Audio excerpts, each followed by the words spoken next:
présence dans ce square des grands principes républicains était une évidence. Le dévoilement de son portrait était attendu. Simone Veil. Un nom qui représente tellement pour les Français. Mesdames, Messieurs, Madame Simone Veil.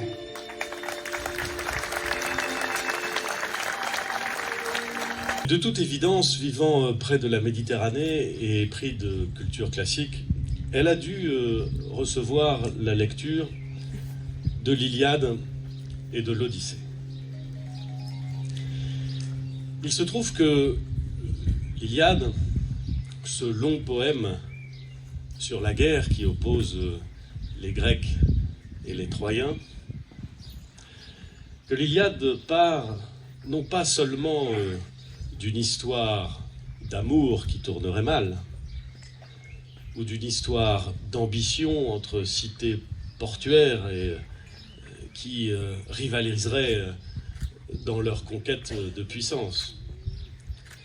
Un des personnages centraux de l'Iliade, c'est Arès. Alors je sais bien, mesdames et messieurs, et monsieur le maire, qu'Arès n'a rien à voir avec Arès. Que cette commune paisible, dont certains disent qu'elle serait la plus belle du bassin, n'a rien à voir avec ce Dieu qui personnifie ce qu'il y a de plus noir dans le cœur et dans les tripes de l'homme. Et je dois dire qu'il y a une forme d'ironie, ou plus exactement de saveur particulière,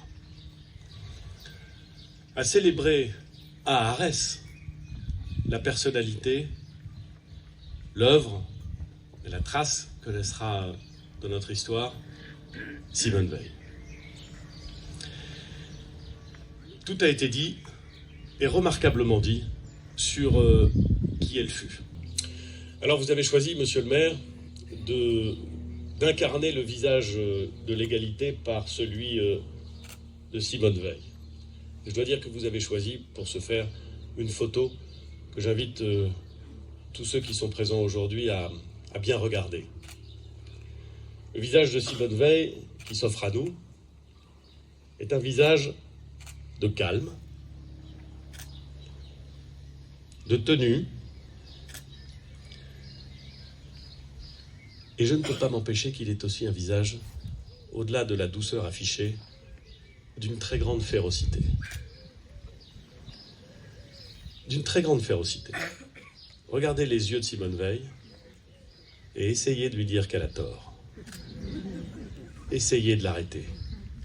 Essayez de lui dire qu'elle se trompe, que son combat n'est pas le bon. Regardez bien ses yeux et dites-vous que le combat va être compliqué. Il y a une chose